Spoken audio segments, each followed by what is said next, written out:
ప్రభువును ప్రియరక్షకుడైన యేసుక్రీస్తు వారి యొక్క దివ్య నామాన్ని బట్టి మరొక మారు దేవుని యొక్క సన్నిధిలో నిలవబడి ఆయన యొక్క వాక్యం అందించడానికి ప్రభువు నాకు ఇచ్చిన అవకాశాన్ని బట్టి దేవునికి వందనాలు తెలియజేస్తూ వివిధ ప్రాంతాల నుంచి ఈ యొక్క వేకువజాము ఆరాధనలో ఈ జీవన్ ప్రేయస్ ఇచ్చినందుకు ప్రభువును ఆరాధించి ఆయన నుంచి ఆశీర్వాదాలు పొందుకోవడానికి చేసిన దేవుని బిడ్డలైన మీ అందరికీ నా యొక్క నిండైన వందనాలు తెలియజేస్తా ఉన్నాను. కొద్ది నిమిషాలు దేవుని యొక్క వాక్యంలో నుండి దేవుని మాటలు వినే ప్రయత్నం చేద్దాం. చిన్ని ప్రార్థన. పరిశుద్ధుడా, ప్రేమ కలిగిన రాజా, నేను ఉదయకాలన్నా నీ సన్నిధి ఇక్కడ ఉంచి నేను నీ యొక్క ఆత్మతో నడిపిస్తున్న విధానమును బట్టి వందనాలు. ఇప్పుడు మీరు మాతో మాట్లాడండి. నీ యొక్క సుమధురమైన స్వరాన్ని వినిపించండి. ఎవరు ఏ అవసరతతో ఏ అక్కరతో నైనా ఏ యొక్క తండ్రి ఆత్మీయ అవసరతలతో ఇక్కడికి వచ్చారో సమస్తము ఎరిగిన దేవుడు కనుక వారి హృదయాంతరింద్రియములను మీరు ఎరిగి వారితో మీరు సూచిగా మాట్లాడండి. నన్ను, మమ్మను, మా అందరినీ కూడా మీ ఆధీనంలోనికి, మీ స్వాధీనంలోనికి తీసుకొని నీ యొక్క శక్తివంతమైన మాటలు కూడి వచ్చిన బిడ్డలకు వినిపింపచేసి వారిని ఆధ్యాత్మికంగా బలపరచుమని యేసు నామమున ప్రార్థిస్తా ఉన్నాను తండ్రి. ప్రియమైన దేవుని బిడ్డలారా, ఈ యొక్క ఉదయకాలన్న కొద్ది నిమిషాలు దేవుని యొక్క మాటలు విందాం. నా యొక్క వాక్యాంశం ఏంటంటే టర్నింగ్ పాయింట్. చెప్పండి, అన్నారు ఎప్పుడైనా?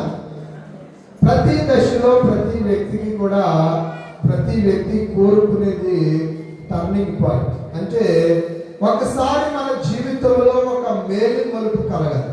ఏంటి? ఒక మేలు మలుపు కలగాలి. అనుకోకుండా కొన్నిసార్లు మన జీవితంలో చాలా అద్భుతమైనటువంటి టర్నింగ్ పాయింట్లు జరుగుతూ ఉంటాయి. ఈ టర్నింగ్ పాయింట్లు కొన్నిసార్లు ఏం చేస్తాయంటే మనకి సంతోషాన్ని కలిగిస్తూ ఉంటాయి, కొన్నిసార్లు బాధను కూడా కలిగిస్తూ ఉంటాయి. చాలా మంది తల్లిదండ్రులు అనుకుంటారు, వీడు లేదా పిల్లడికో పెళ్లి చేసేస్తే వాడి జీవితము మారిపోద్ది అనుకుంటారు. లేదా పెళ్ళైన దంపతులకి పిల్లలు పుడితే వాళ్ళ యొక్క జీవితము మారిపోద్ది అనుకుంటారు.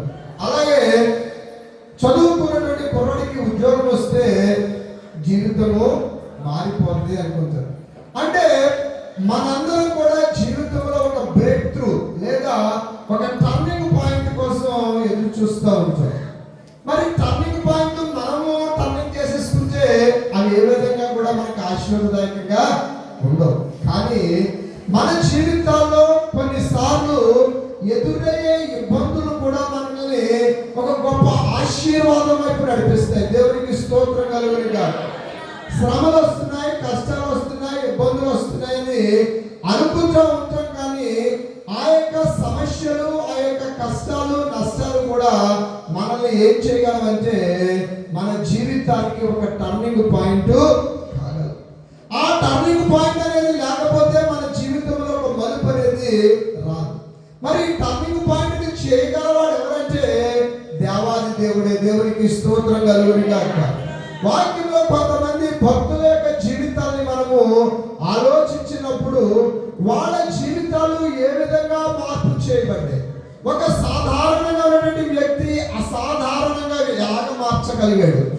ఒక నార్మల్ పర్సన్ గా ఉన్నటువంటి వ్యక్తి ఒక గొప్ప వ్యక్తిగా ఎలా మార్చగలిగాడు అంటే ఈ యొక్క వ్యక్తుల యొక్క జీవితంలో జరిగినటువంటి టర్నింగ్ పాయింట్స్ వాళ్ళు ఎక్కడ తీసుకుపోయి ఏంటంటే బాటం నుంచి టాప్ కు తీసుకుపోయి, అనగా క్రింది స్థాయి నుంచి పై స్థాయికి వాళ్ళని తీసుకుని వెళ్ళాయి. ఒక వ్యక్తిని మనం చూద్దాం. చూడండి, దైవ గ్రంథంలో యోసేపు అనేటువంటి ఒక వ్యక్తిని మనం చూస్తాం.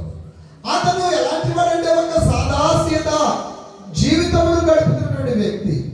12 మంది కొడుకుల్లో లేదా 12 మంది బిడ్డల్లో తను కూడా ఒకడంతే. అతనికి ప్రత్యేకత అంటూ ఏమీ లేదు. మనకి చాలా సాదాసీద జీవితాన్ని గడుపుతూ కుటుంబంలో అన్నలతోటి, తన యొక్క తమ్ముడితోటి, తల్లిదండ్రులతోటి, తన బంధువులతోటి, ఇరుగు పొరుగు వారితోటి చక్కగా సంతోషిస్తున్న వ్యక్తి యొక్క జీవితంలో ఒక రోజు ఒక టర్నింగ్ పాయింట్ జరిగింది. ఒక రోజు అనుకోకుండా ఒక టర్నింగ్ పాయింట్ ఏర్పడింది. ఏంటి అంటే ఆ టర్నింగ్ పాయింట్ అతనికి మంచినేమి చేయలేదు. మంచినేమి మంచి టర్నింగ్ పాయింట్ కాదు. ఏంటి అంటే తన అన్నలందరూ అతని మీద ఏం చేశారంటే ఈర్ష్యను పెంచుకున్నారు. ఏం పెంచుకున్నారండి? ఈర్ష్యను పెంచుకున్నారు. ఎందుకు అంటే అతనికి దర్శనములకు భావము చెప్పేటువంటి కళలు కనేటువంటి ఒక అద్భుతమైనటువంటి వరాన్ని ప్రభువు ఇచ్చాడు. ఆ అద్భుతమైన వరమును బట్టి ఆ యోసేపు మీద తన యొక్క అన్నలందరూ కక్షను పెంచుకొని ఈడు మన దగ్గర ఉంటే మనకి ఏ విధమైనటువంటి గుర్తింపు ఉండదు, ఈడు మన దగ్గర ఉంటే మనకి ఏ విధమైన మంచి జరగదు, నాన్న కూడా వీడే ప్రేమిస్తున్నాడు కనుక ఈడు ఏదో ఒకటి చేయాలని పట్టుకెళ్ళి ఎక్కడ పారేశారు తెలుసా? చంపేద్దరని పట్టుకెళ్ళారు.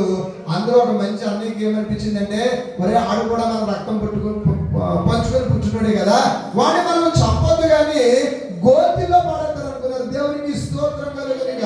ఎవరు అనుకున్నారు? తన యొక్క రక్త సంబంధులు అందరూ అనుకున్నారు ఏమనంటే వీటిని గోతిలో పడేస్తారు. తర్వాత నాన్నకి ఏం చెప్తారంటే ఒక దుష్ట మృగము వీడు తినేసిందని చెప్తారు అనుకున్నారు. ప్రియమైన దేవుని బిడ్డలారా, యోసేపు అనేటువంటి వ్యక్తి జీవితంలో టర్నింగ్ పాయింట్ ఏంటంటే ఆ గోతిలో పచ్చమే. ఏంటి టర్నింగ్ పాయింట్? అతని యొక్క జీవితంలో టర్నింగ్ పాయింట్ ఏంటంటే ఆ గోతిలో పచ్చమే. ఆ గోతిలో పడ్డాడు కాబట్టి ఎక్కడికి వెళ్ళాడంటే రాజ్య సింహాసనానికి వెళ్ళాడు. గట్టిగా చప్పట్లు కొట్టి స్తుతించారు. అతని జీవితాన్ని మార్పు చేసింది. అక్కడి నుంచి పొత్తిఫర్ ఇంటికి వెళ్ళాడు. పొత్తిఫర్ దగ్గర నుంచి ఫరో దగ్గరికి వెళ్ళాడు. ఫరో తర్వాత ఫరో అంతటి రాజుగా వెలుగొందాడు. ఈ యొక్క వాక్యం ద్వారా మనం నేర్చుకోవాల్సిన సత్యం ఏంటంటే మన జీవితాల్లో మనం కూడా కొన్ని గోతుల్లో పడిపోతూ ఉంటాం. కొన్ని సమస్యల్లో తెలియకో పడుతూ ఉంటాం. మనం పడిపోయి ఉంటాయి, ఇతరులు మనం గెంటేసి మనల్ని ఉంటాయి. ఏసే పడ్డా పడలేదు. ఏం చేశారండి? పచ్చికల్ని తనకి అన్నలు పడేస్తారు. మన జీవితాల్లో కూడా మనంతటా మనం పడే గోతులు, మనంతటా మనం పడే సమస్యలు, లేదా ఇతరులు మనం ఇరికించడం ద్వారా వచ్చే సమస్యలు మన జీవితంలో మనం ఎదురు చూస్తూ ఉంటాం. అయినప్పటికీ అలాంటి పరిస్థితులలో నువ్వు దాన్ని ఎలాగ చూడాలంటే ఈ సమస్య ద్వారా, ఈ కష్టం ద్వారా, ఈ లోటు ద్వారా ప్రభువు నా యొక్క జీవితంలో ఒక టర్నింగ్ పాయింట్ ఇస్తున్నాడని మనము ఆశపడాలి. అంతేగాని ఇదేంటి నేను ఇలాగా సమస్యల వలయంలో చిక్కుపోయాను, ఇలాగ ఇరుక్కుపోయాను ఏంటని ఏ వ్యక్తి కూడా భయపడకూడదు. ఆయన ఆలోచన లేకుండా, ఆయన యొక్క ఉద్దేశం లేకుండా, ఆయన చిత్తం లేకుండా మన తల వెంట్రుకలలో ఒకటి కూడా నేల మీద రాలదట్ల. కనుక ప్రియమైన దేవుని బిడ్డలారా, ఏ సమస్యనైతే నువ్వు ఎదుర్కొంటున్నావో ఆ సమస్యను పరిష్కరించగల పరిష్కారకర్త మనకు ఉన్నాడన్న సత్యాన్ని మనము అర్థము చేసుకోవాలి. ప్రభా, ఈ సమస్య ద్వారా నువ్వు నాకు ఏమి బోధించాలనుకుంటున్నావు, నా జీవితంలో ఏమి నువ్వు చేయాలని ఆశపడుతున్నావు అని యోసేపు లాగా మనం ఏం చేయాలంటే పట్టుదలతో ప్రార్థన చేయాలి. అయ్యో నేను గోతులో పడిపోయాను, అయ్యో నేను సమస్యలో పడిపోయాను, అయ్యో నేను ఇబ్బందిలో పడిపోయానని చేతకాని వాడిలాగా కూర్చోకూడదు. వాక్యం అంటోంది శ్రమ దినమని నువ్వు కృంగిన ఎడలా ఏమవుతావంట? చేతకాని వాడు అవుతావు. ఏ క్రైస్తవుడు, ఏ విశ్వాసి, ఏ ప్రార్థనా పరురాలు చేతకాని వాడు కాదు. ఎందుకంటే మన దేవుడు సర్వశక్తిమంతుడు. మన దేవుడు ఎవరండి? సర్వశక్తిమంతుడు. ఆయన ఏదైనా సరే చేయగలడు. పెద్ద గొప్పల మీద నుండి పేదలను పైకి లేవనెత్తగల శక్తి సామర్థ్యాలు కలిగిన యేసయ్య ఏం చేశాడు? ఒక అనామకుడిగా ఉన్నటువంటి యోసేపును తీసుకెళ్లి సింహాసనం మీద కూర్చోబెట్టాడు. అతని జీవితంలో అది ఎలాంటిదట? ఒక మేలి మలుపు. ఈవేళ నా జీవితంలో కూడా ప్రభువా ఒక మలుపు కావాలి, ఒక బ్రేక్ త్రూ నేను ఆశపడుతున్నాను, ఒక టర్నింగ్ పాయింట్ నేను ఆశపడుతున్నానని ఈ యొక్క జీవన్ ప్రేయర్ సిటీకి వచ్చి ప్రార్థన చేస్తే నీ జీవితంలో కూడా ప్రభు ఒక మేలి మలుపును చేయగలండి. ఆయన తప్పనిసరిగా చేయగలి. ఒక వ్యక్తిని మనం చూద్దాం. చూడండి, దావీదు అనేటువంటి వ్యక్తిని మనం చూస్తూ ఉంటాం. ఇతను కూడా చాలా ఆర్డినరీ పర్సన్. కుటుంబంలో కూడా తండ్రి దగ్గర కూడా ఇతనికి లీస్ట్ ప్రయారిటీ కానీ టాప్ ప్రయారిటీ లేదు. ఉందా? లేదు. తండ్రి కూడా ఏం చేశాడంటే 7 చూపించాడు. వాళ్ళందరికీ మంచి మంచి ఉద్యోగాలు ఇప్పించాడు. మంచి ఎక్కడ ఆర్మీలో మంచి పోస్టులు వచ్చి ఇతనికి ఏం పడేసాడంటే పాపం నువ్వు వెళ్ళి గొర్రెలు కాసుకోవయ్యా అంటాడు. ఈ గొర్రెలు కాసుకునే వ్యక్తికి ఒక టర్నింగ్ పాయింట్ వచ్చింది దేవునికి స్తోత్రం కలుగును గాక. దేవుడు ఎవరిని లక్ష్య పెడతాడో తెలుసా? దీనులను లక్ష్య పెడతాడు. ఎవరు లక్ష్య పెడతాడండి? ఎవరైతే ఆత్మ విషయంలో దీనులుగా ఉంటారో, ఎవరైతే దేవుని ఎడల దీన మనస్సు కలిగి ఉంటారో వారిని ప్రభువు లక్ష్య పెడతాడు. ఆయన నీ పై రూపములు కానీ, నీ స్వరూపములు కానీ, నీ ధనాన్ని కానీ, నీ ఆస్తిని కానీ, నీ అంతస్తులు కానీ, నీ చదువులు కానీ దేన్ని కూడా ఆయన చూసేవాడు కాదు. మరి ఈ యొక్క దావీదు విషయంలో ఒక టర్నింగ్ పాయింట్ ఏడో తెలుసా? అతనికి ఒక అద్భుతమైన అవకాశం వచ్చింది. అందరూ కాలదన్నారు అవకాశాన్ని, దావీదు అందిపుచ్చుకున్నాడు. దేవునికి స్తోత్రం కలుగును గాక. అవకాశాన్ని దావీదు అందిపుచ్చుకున్నాడని చెప్పడం కంటే దేవుడు అతని జీవితంలో ఒక మార్పును కలిగించడం కోసం అతనికి ఒక అవకాశం ఇచ్చాడు. ఏంటి అవకాశం అంటే చాలా బిగ్ టాస్క్ ఇచ్చాడు ప్రభు. అతనికి చాలా బిగ్ టాస్క్ ఇచ్చాడు. ఏంటి అంటే గొల్యాతుతో పోరాడటం. దావీదు జీవితంలో మేలుమలుపు ఏంటి చెప్పండి? గొల్యాతుతో పోరాడకపోతే అతను ఎప్పటికీ ఏం చేస్తూ ఉండేవాడు? గొర్రెలే కాస్తూ ఉండేవాడు. అతని జీవితంలో ఆ మేలు మలుపు అనేది జరిగేది కాదు. కానీ అతనికి ఉన్నటువంటి ధైర్యము, అతనికి ఉన్నటువంటి దేవుని ఎడల విశ్వాసం అతను ఏం చేసిందంటే తనకంటే పెద్దదైనటువంటి ఒక భయంకరమైన సమస్యతో పోరాడేటట్టు దావీదును పురుగొల్పింది. దేవునికి స్తోత్రం కలుగును గాక.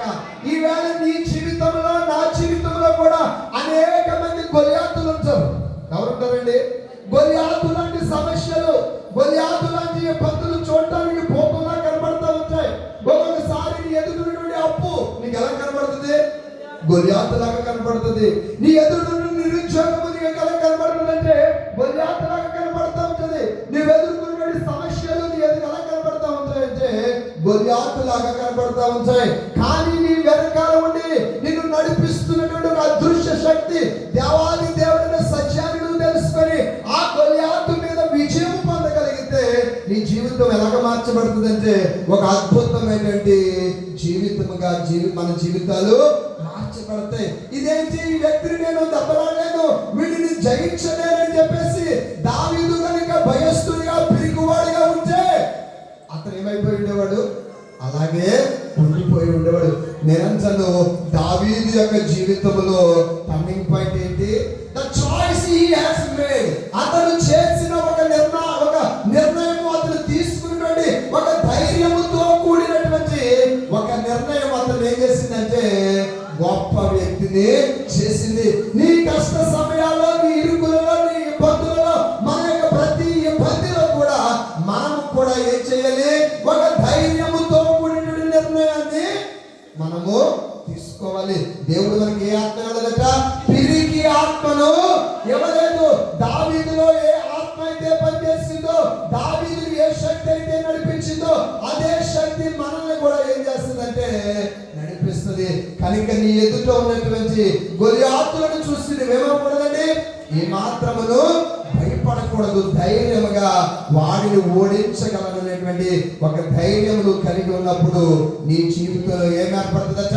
ఒక అద్భుతమైనటువంటి టర్నింగ్ పాయింట్ ఏర్పడుతుంది. అంటే జీవితంలో టర్నింగ్ పాయింట్ చూడాలంటే నువ్వు ఎలా ఉండాలి?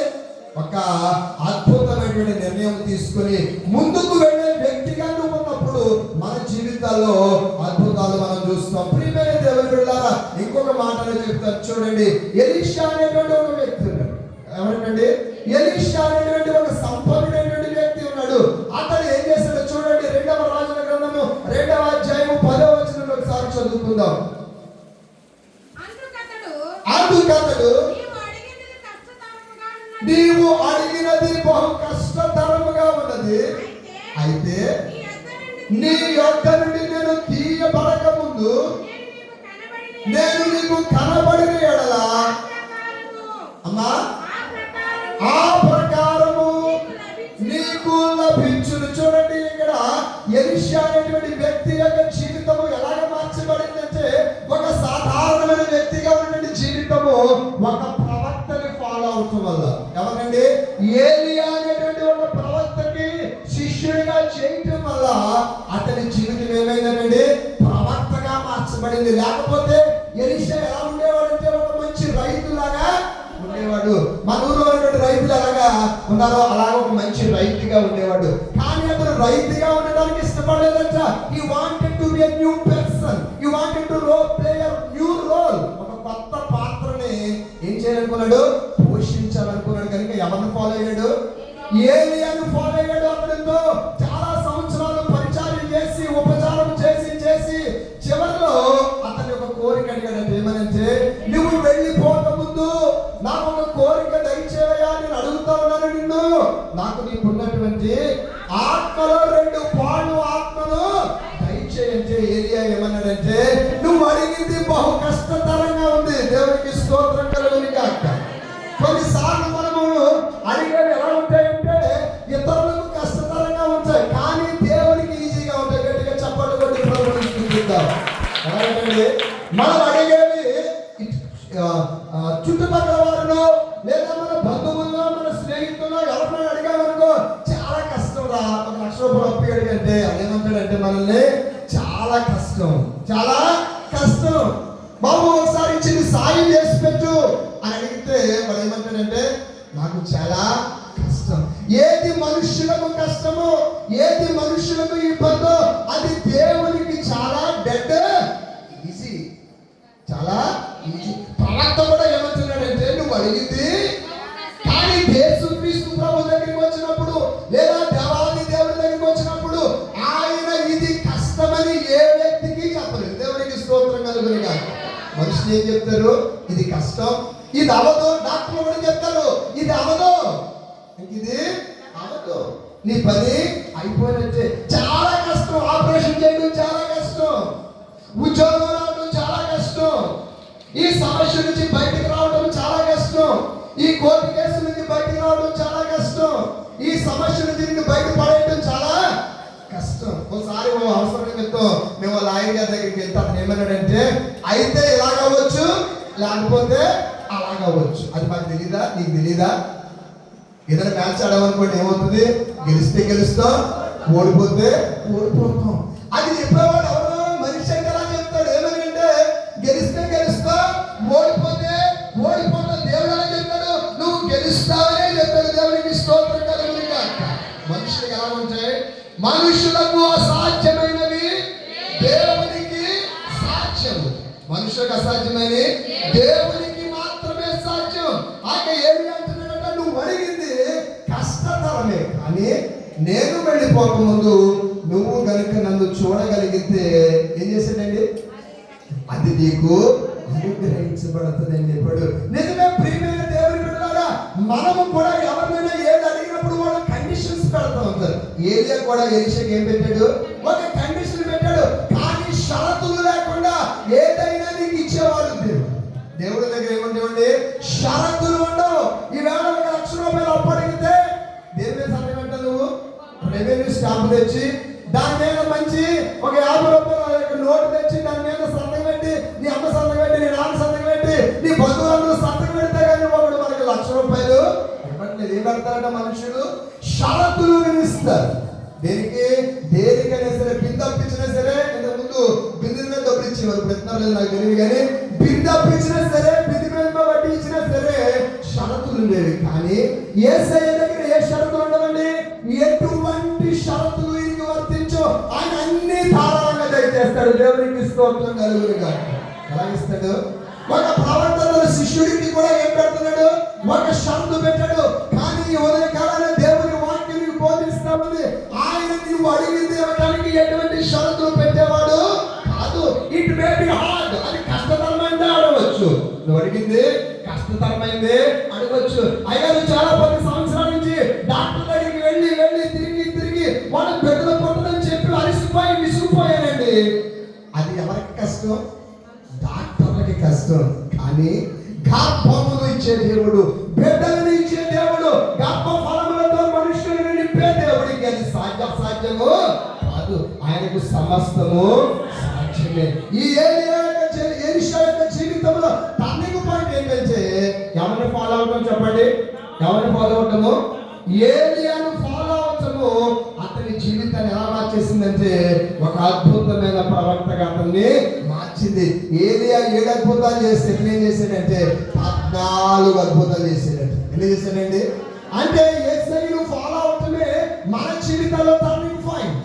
యేసయ్యను వెంబడించడమే, యేసయ్యను నమ్ముకోవడమే, ఆయనను ప్రార్థించడమే మన జీవితాల్లో టర్నింగ్ పాయింట్ ఏర్పడటానికి మేలు మలుపుగా ఒక ముఖ్యమైన విషయంగా ఉంటుంది. ఇంకొక మాట చూద్దాం, చూడండి. మార్కు సువార్త 1వ అధ్యాయము 16వ వచనాన్ని చదువుకుందాం. మార్కు సువార్త 1వ అధ్యాయము 16వ వచనాన్ని చదువుకుందాం. ఆయన అమ్మా గలిలయ సముద్ర తీరమున సీమోనును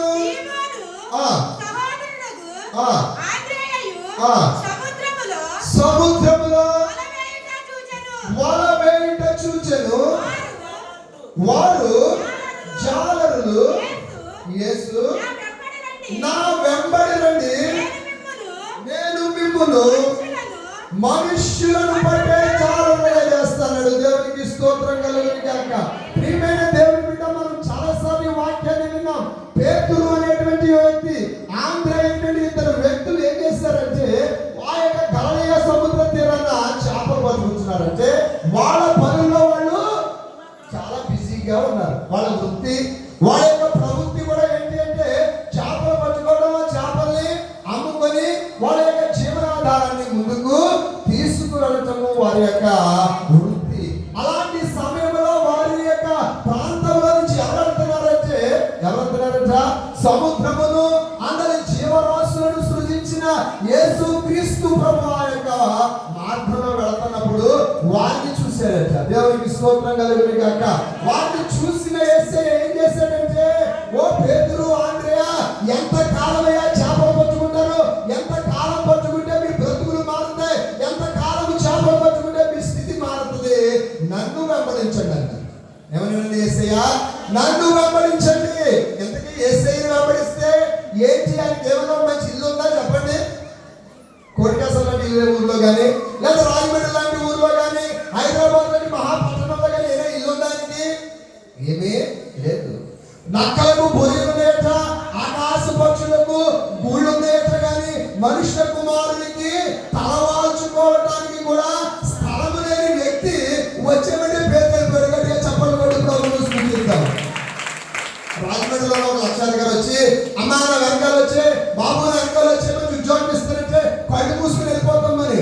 కానీ ఒక పిల్లాడి వాడు వచ్చి నా వెనకాల వచ్చాయంటే ఏమనుకుంటారు నువ్వు?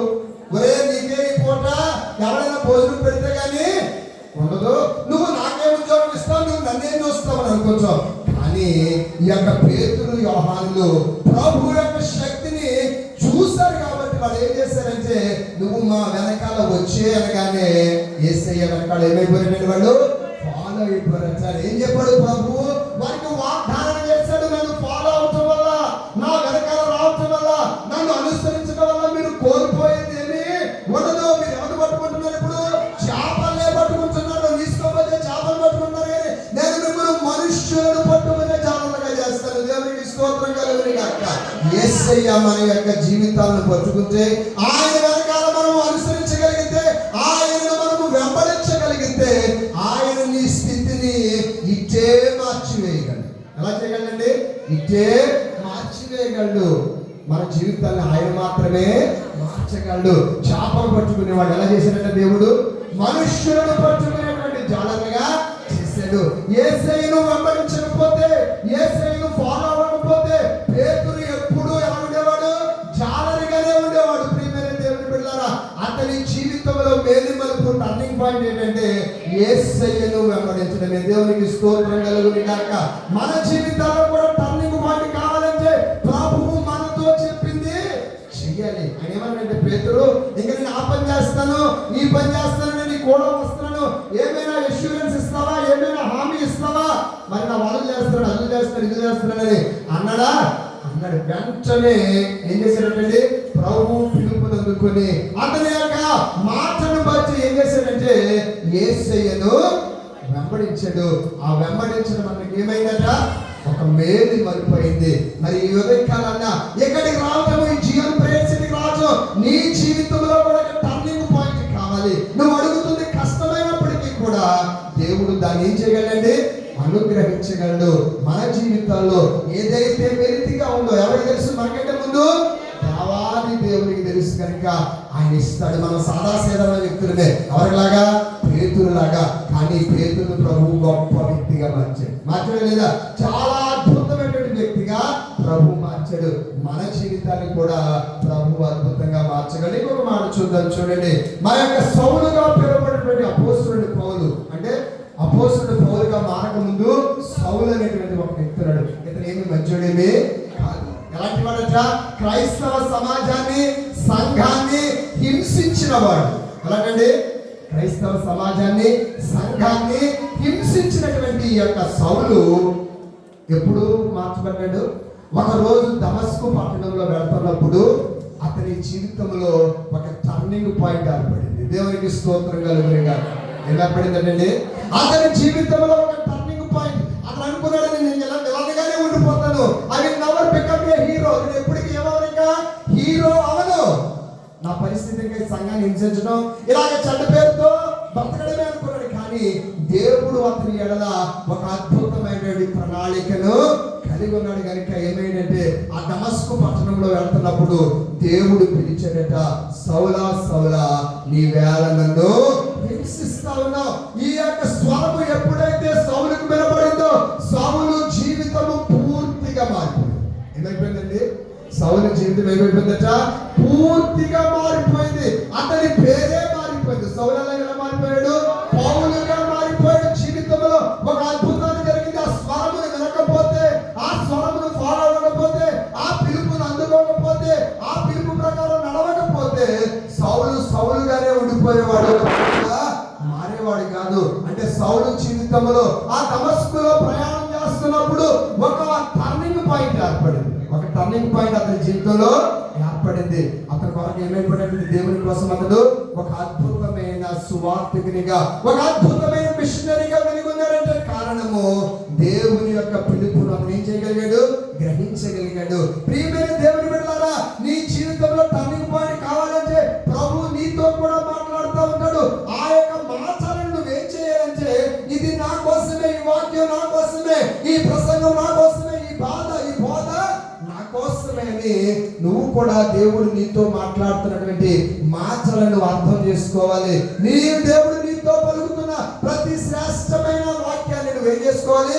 అర్థం చేసుకొని ఆయన బోధించిన రీతిలో, ఆయన నేర్పించిన రీతిలో, నీకు చెప్పిన రీతిలో నువ్వు ముందుకు వెళ్ళగలిగితే నీ జీవితంలో నువ్వేం చూస్తావంటే ఒక టర్నింగ్ పాయింట్, ఒక బ్రేక్ త్రూ చూస్తావు. మన జీవితంలో బ్రేక్ త్రూ అక్కర్లేదా? మన జీవితంలో టర్నింగ్ పాయింట్ అక్కర్లేదా? ప్రతి వ్యక్తికి జీవితంలో ఒక టర్నింగ్ పాయింట్ కావాలి. అక్కర్లేదండి?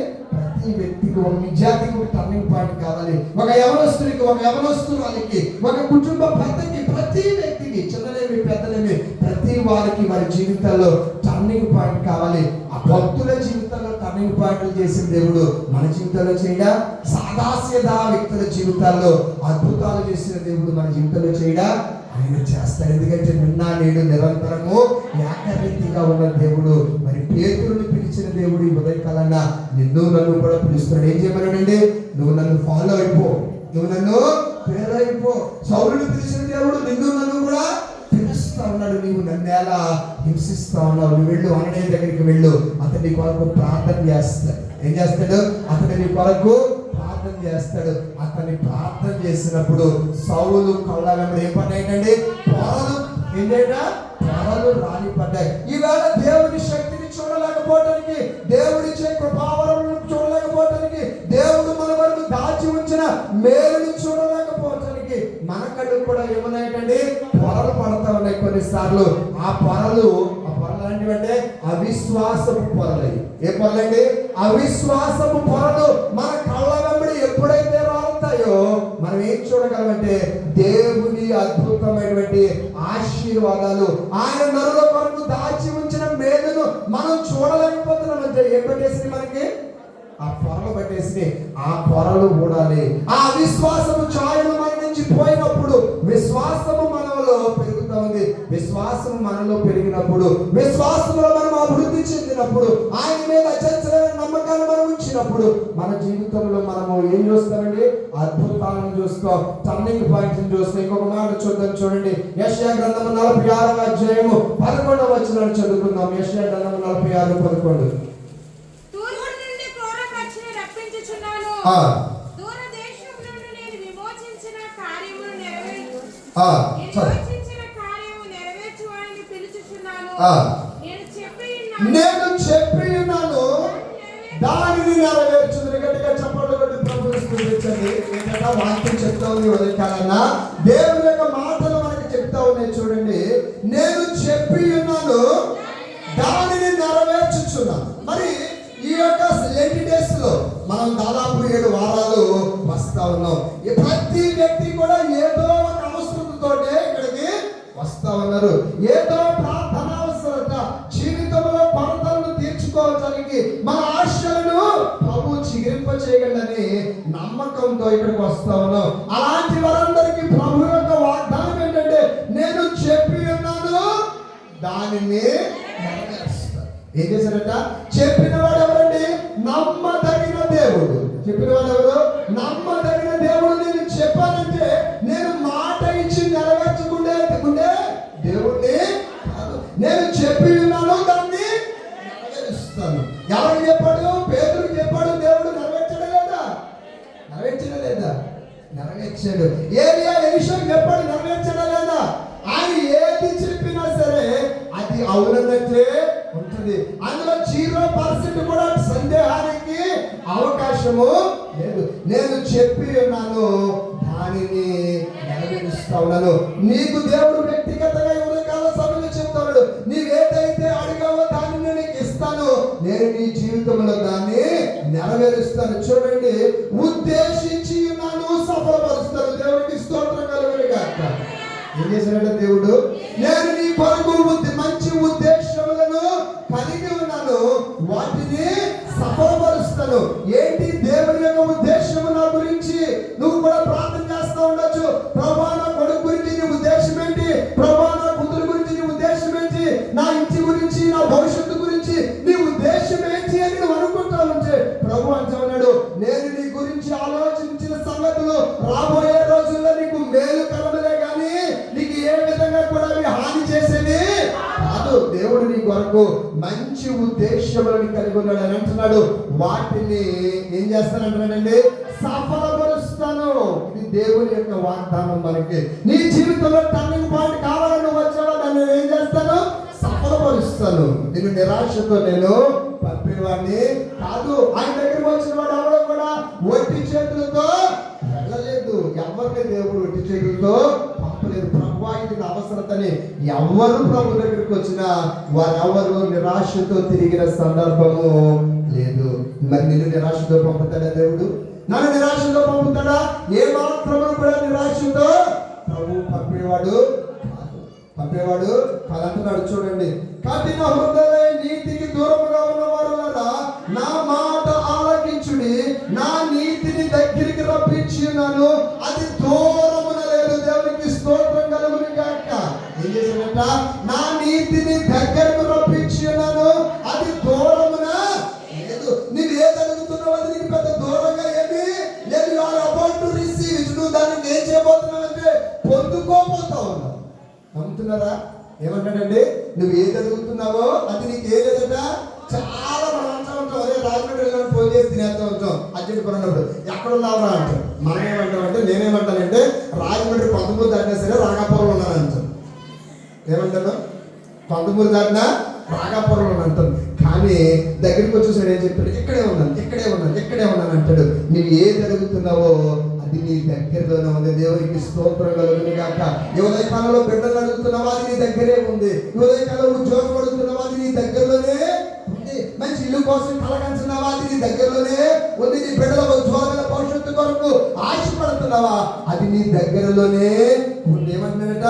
నా నీతిని, నా ఆశీర్వాదాన్ని, నా దీవెనను, నా కృపను నీకు దగ్గరగా నేను రప్పిస్తా ఉన్నాను.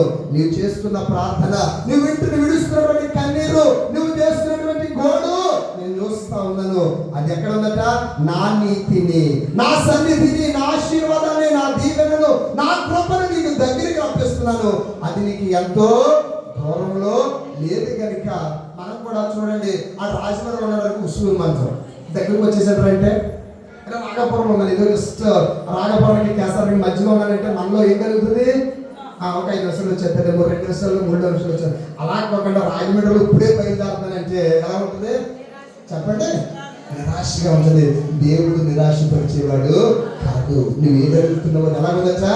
నీకు దగ్గరగా ఉంది.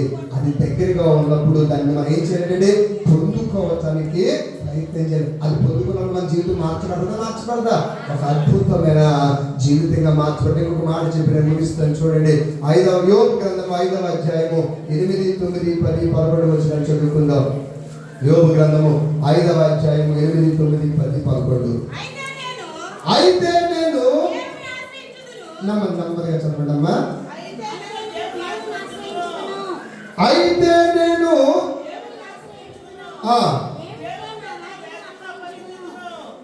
స్లోగా చదవాలి. అలా చదివింది. యోబు గ్రంథము 5వ అధ్యాయము 8వ వచనం చదవండి. అయితే నేను దేవునిని ఆశ్రయించుదును, దేవునికే నా వ్యాజ్యమును అప్పగించుకొందును. దేవునికి స్తోత్రం కలుగును గాక. ఒకసారి అందరూ గట్టిగా నాతో. అయితే